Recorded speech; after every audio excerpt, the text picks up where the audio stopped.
My name is Kvothe. Well, that is my birth name. Because in my life, I've earned quite a few other names, some of them well-deserved. I have deep red hair. If I had been born a few centuries ago, the people would have burned me as a demon. About my profession, I can say that I have been a musician, a beggar, a magician, a student, a thief, a hero, and a murderer. I have stolen princesses from dying kings. I have burned entire cities. I have spent the night with strange creatures and woke up alive and sane. I was expelled from university at an age when most were still not allowed in. I have traveled paths at night that others do not even dare to talk about. I have spoken with angels, I have loved women, and I have written songs that have made the gods cry. You may have heard about me, and today I will tell you the beginning of my story.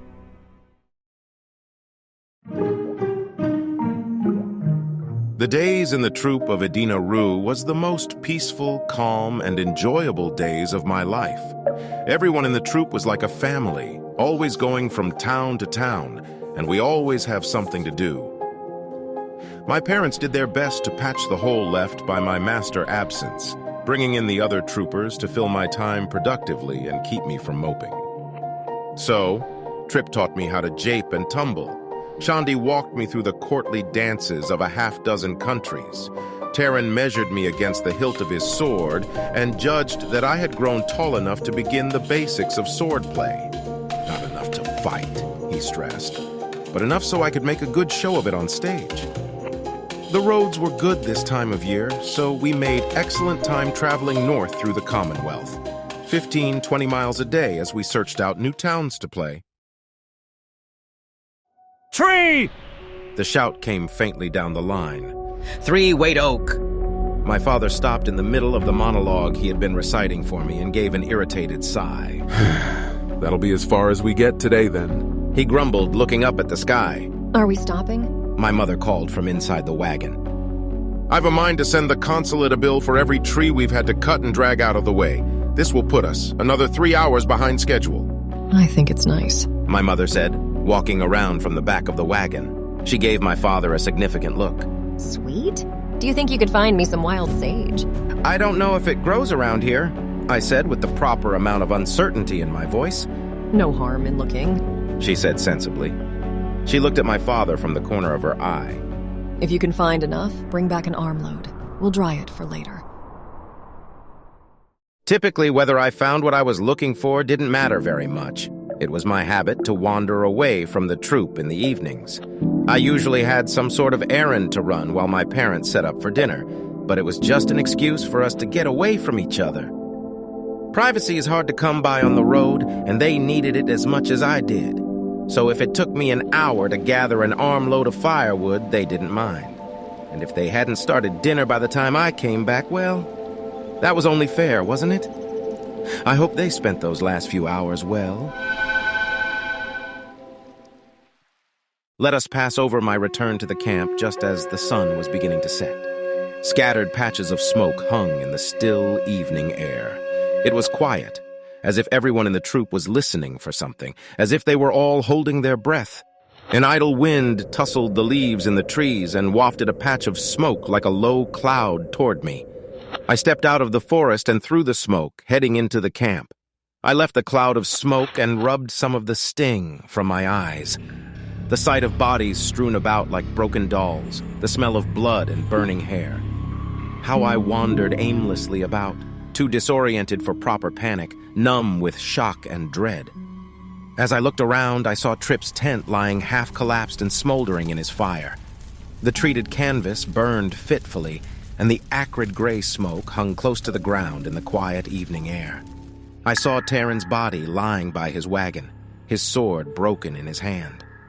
One of his legs was twisted unnaturally, and the splintered bone showing through the skin was very, very white. I stood, unable to look away from Terran, the gray shirt, the red blood, the white bone.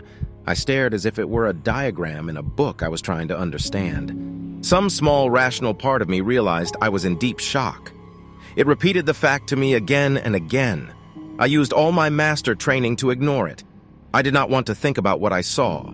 I did not want to know what had happened here. I did not want to know what any of this meant. After I don't know how long, a wisp of smoke broke my line of vision.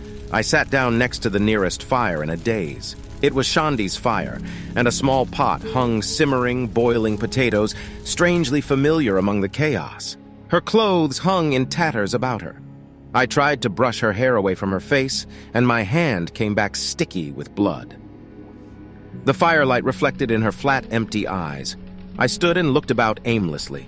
Tripp's tent was entirely aflame by now, and Shandi's wagon was standing with one wheel in Marion's campfire. All the flames were tinged with blue, making the scene dreamlike and surreal. I heard voices. Peering around the corner of Shandi's wagon, I saw several unfamiliar men and women sitting around a fire. My parents' fire. A dizziness swept over me, and I reached out a hand to steady myself against the wagon's wheel. When I gripped it, the iron bands that reinforced the wheel crumbled in my hand, flaking away in gritty sheets of brown rust. I now stood in full view of the fire. One of the men tumbled backward and came to his feet with his sword out. His motion reminded me of quicksilver rolling from a jar onto a tabletop, effortless and supple. His expression was intent, but his body was relaxed, as if he had just stood and stretched. His sword was pale and elegant. When it moved, it cut the air with a brittle sound. It reminded me of the quiet that settles on the coldest days in winter when it hurts to breathe.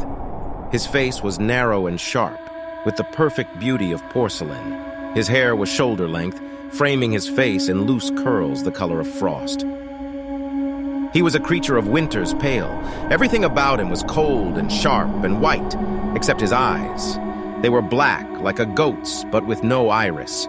His eyes were like his sword, and neither one reflected the light of the fire or the setting sun. He relaxed when he saw me. He dropped the tip of his sword and smiled with perfect ivory teeth. It was the expression a nightmare wore. What's your name? I stood there, mute, frozen as a startled fawn. When he looked back up at me, I saw pity staring at me with hollow eyes. Young man, where are your parents? He held my gaze for a moment and then looked over his shoulder back toward the fire where the others sat. Does anyone know where his parents are? Some of them smiled, hard and brittle, as if enjoying a particularly good joke. Is this your parents' fire? Some's parents have been singing entirely the wrong sort of songs.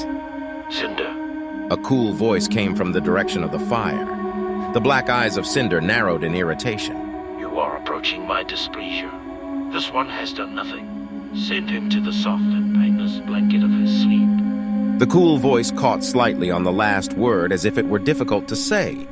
The voice came from a man who sat apart from the rest, wrapped in shadow at the edge of the fire.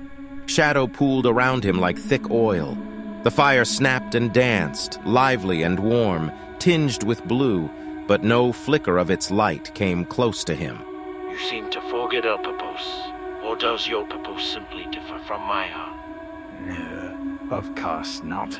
Lord Helic, please forgive me. There was an expectant silence. Those sitting around the fire grew perfectly still, their expressions intent. In unison, they tilted their heads as if looking at the same point in the twilight sky, as if trying to catch the scent of something on the wind. They come. Haliak said quietly. He stood, and shadow seemed to boil outward from him like a dark fog. Haliak spread his arms, and the shadow surrounding him bloomed like a flower unfolding. Then each of the others turned with a studied ease and took a step toward Haliak's, into the shadow surrounding him. They faded away. Then I began to play. My fingers hurt, but I played anyway. I played until my fingers bled on the strings. I played until the sun shone through the trees. I played until my arms ached. I played, trying not to remember, until I fell asleep.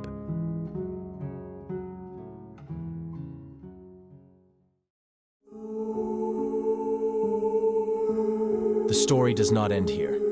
If you are interested in knowing the future of the King Killer, Kvothe, I invite you to like the video and subscribe. With your support, we will continue updating the content. Good luck.